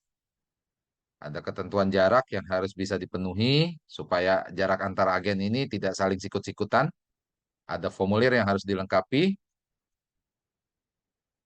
Perlengkapan yang dibutuhkan seperti komputer, printer, timbangan, internet, dan lain sebagainya. Untuk dokumen yang dibutuhkannya juga kita sekarang permudah. Cukup KTP, KK, NPWP, cover buku tabungan, dan mengikuti peraturan pemerintah yang terbaru dengan menyertakan NIB, nomor induk berusaha, dengan KBLI 53202. Ini KBLI-nya aktivitas agen kurir. Nah, kalau sebagai contoh, untuk buka franchise jasa kurir swasta, kalau di Jakarta lah, katakanlah, di Jakarta itu biaya franchise-nya bisa puluhan bahkan ada yang ratusan juta Bapak Ibu. Hanya untuk biaya franchise. Nah, saat ini kami dengan Pak Joni dari PT Pos Indonesia ini berkomitmen mengembangkan teman-teman UMKM, koperasi, BUMDes, bahwa untuk syarat biaya franchise-nya ini kita gratis, tanpa biaya pendaftaran. Nah, karena tanpa biaya pendaftaran jadi perlengkapan, peralatan, sampai karyawan, ini disediakan oleh calon agen. Ini pos kita dari waktu ke waktu. Kita mau mengoperasi BUM produknya. Kamari dahar sop jadinya dulu gugur teh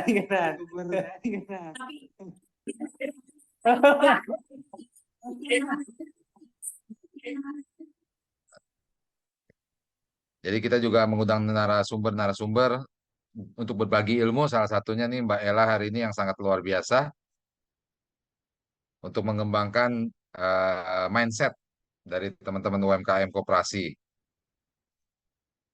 Ini flow-nya. Terakhir, animasi yang mau kirim. PT Pos ini merupakan satu-satunya BUMN yang bisa menjangkau seluruh wilayah di Nusantara. Jadi jasa kurir yang lain, ketika mereka terima di agen, ada daerah yang tidak tercover oleh mereka, ini mereka kirim lagi lewat pos.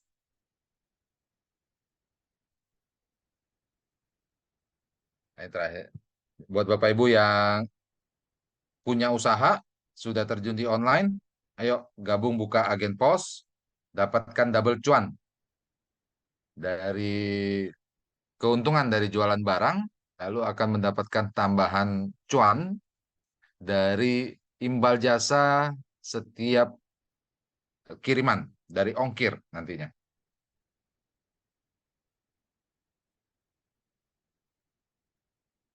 Oke, kembali ke Pak Joni.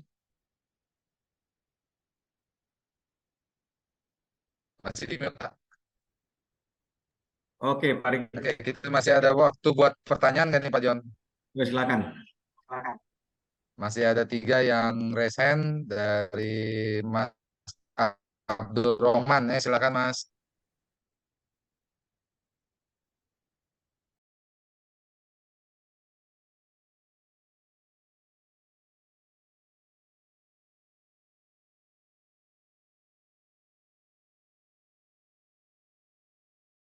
Mas Abdul Rohman, silakan. Ingin bertanya? Oke, selanjutnya dengan Mas Abdul Aziz Yusuf. Silakan Mas Abdul Aziz.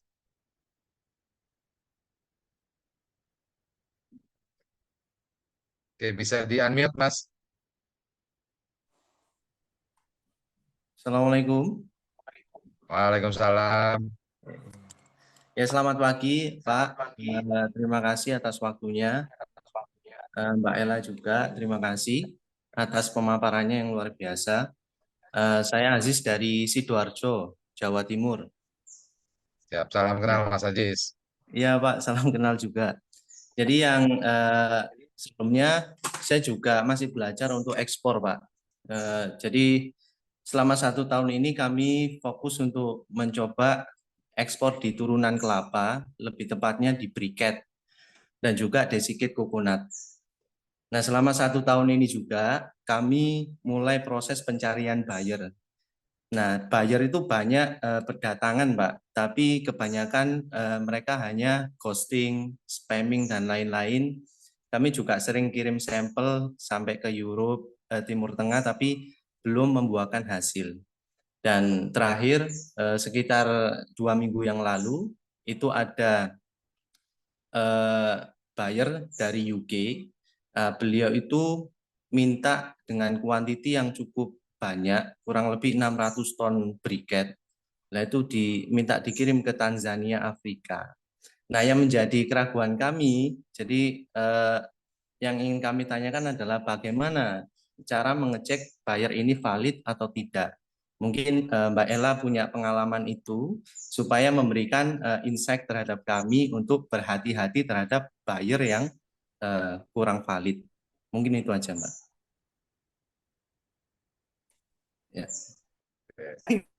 Silakan Mbak Ella, mungkin ada sharing pengalamannya nih dengan Ya, nah terima kasih Mas Abdul Aziz atas pertanyaannya. Jadi kalau di marketing itu ada yang namanya funneling. Funnel itu adalah corong, di mana yang atas itu lebar, yang bawah itu pasti dikit.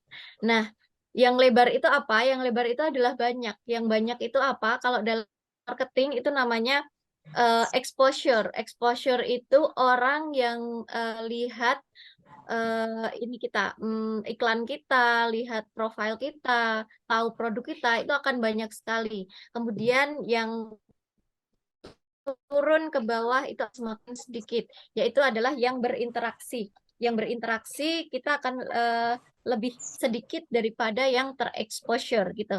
Kemudian dari yang berinteraksi itu ke bawah lagi, yang paling bawah itu adalah yang deal, yang beli.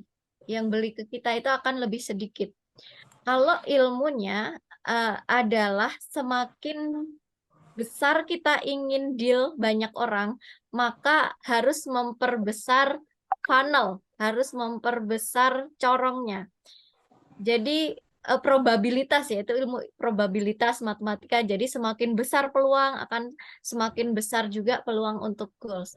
Nah, kalau saya juga ini ya, banyak di ghosting itu udah biasa. Kalau jualan tanya-tanya aja akhirnya nggak jadi itu udah biasa. Jadi kalau di karyawan saya, di admin saya itu tuh saya tanamkan bahwa nggak apa-apa tanya-tanya aja itu adalah ibadah gitu. Ibadah sedekah ngasih informasi. Jadi sedekah informasi. Jadi ketika kita bahasanya di ghosting itu ya nggak rugi juga karena kita sudah bersedekah informasi.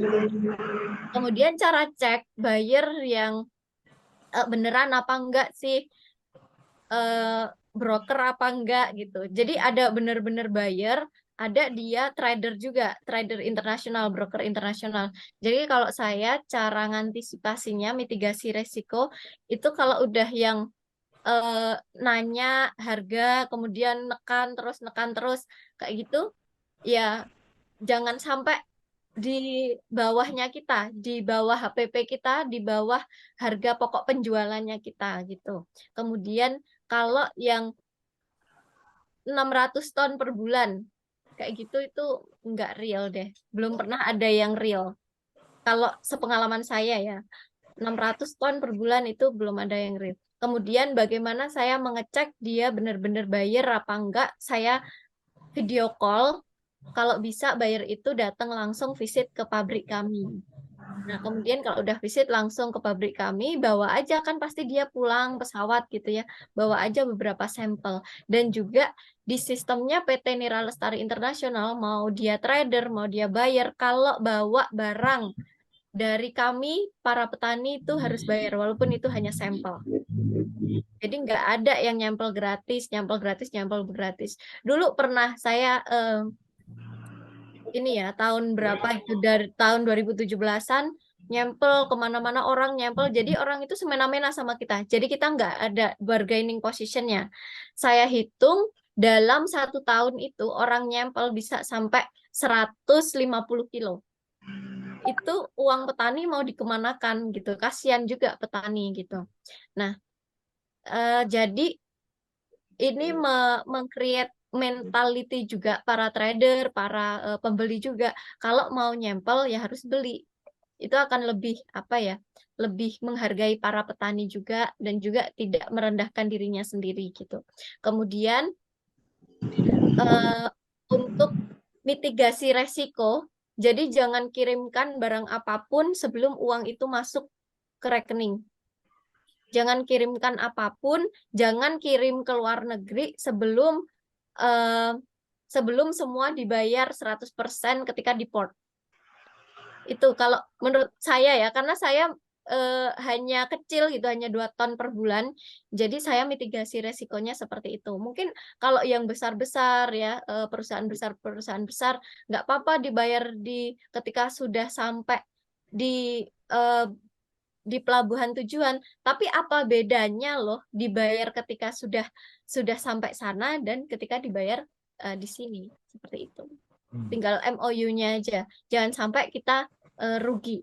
Peraturan itu adalah yang membuat kita, jadi buatlah peraturan yang menguntungkan. Kalau semisal buyer itu pergi, ya udah banyak kok yang mau cari barangku gitu. Jadi harus menemukan bargaining position itu sampai ya nggak apa-apa kamu pergi, banyak kok yang mau beli juga barangku gitu.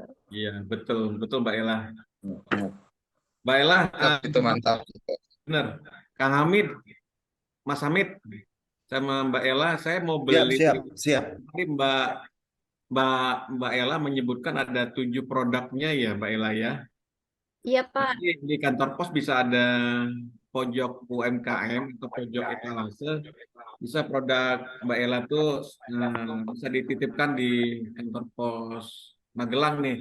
Kalau dititipkan saya ingin pesan nih, Mbak Ella bisa saya diminta tolong ke Mas Hamid, saya beli produk Mbak Ella satu-satu nih dari 7 itu. Saya ingin coba juga nih yang jadi disampaikan tadi sama Mbak Ella, ada 7, saya 1, 2, 3, 7 produk nih. Mas Hamid minta tolong ya. Siap. Oke. Untuk Mbak Ella juga tambahan ya Pak Joni, mohon maaf. Kami juga di kantor pos Magelang yang di alun-alun samping Matahari di depan kami juga festival ada ini Mbak, juga anak untuk muslimah tuh UMKM. sama kakak udah Silakan kalau mungkin produk Mbak Ella mau dipajang sebagai istilahnya untuk apa, etalase apa, untuk informasi dan sebagainya, kami siap Mbak, nanti kami bantu. Itu Pak Joni ya, Mbak Ella. Oke. Support dari Pak Hamid luar biasa. Siap Bapak. Oke. Ya, saya juga percaya nih dari Mbak Ella buat teman-teman semua, kerja keras itu tidak akan mengkhianati hasil. Yang harus dipegang usahanya, dan juga jangan cuma bisa ngirimin sampel-sampel doang tuh kata Mbak Ella, harus punya bargaining power juga. Karena harus cari pasarnya itu yang mencari kualitas. Jangan hanya mencari kuantitas, mau carinya yang murah, cuma ngumpulin sampel doang. Mbak Ella itu reseller sama affiliate cuman di Shopee aja, di TikTok belum ada, atau di website sudah ada? Di TikTok udah ada, Tokopedia udah ada, tapi kita kerja sama Pecah Telur. Jadi di websitenya Pecah Telur, Pak. Oke, sip. Saya ingin mencoba produknya ya seperti madu tadi ya, madu apa namanya, madu dari bunga pohon kelapa ya. Iya.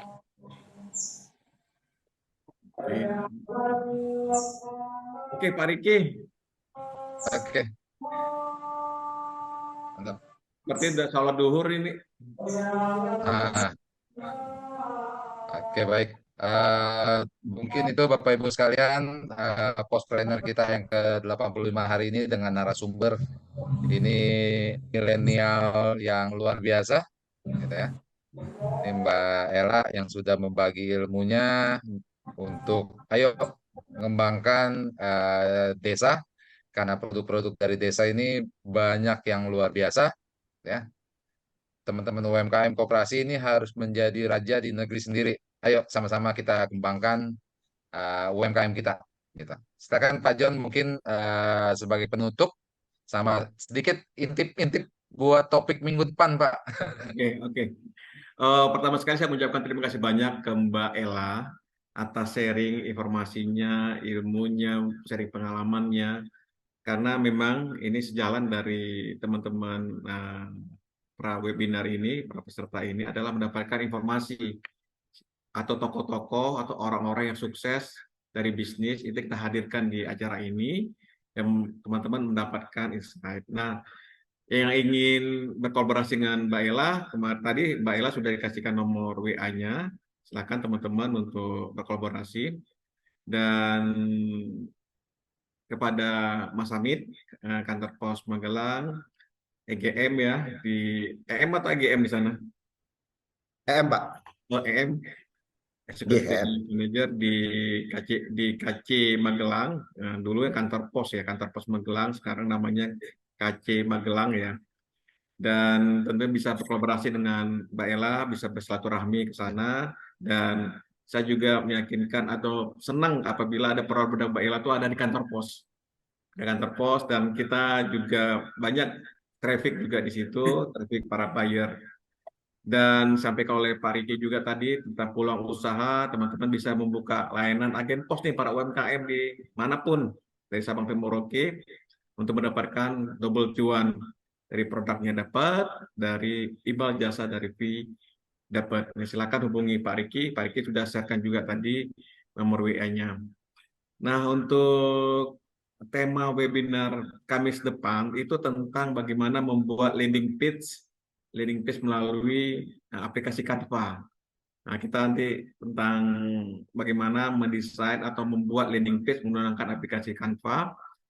Kita hadirkan di hari Kamis depan. Silakan ikuti webinar ini, silakan masuk grup.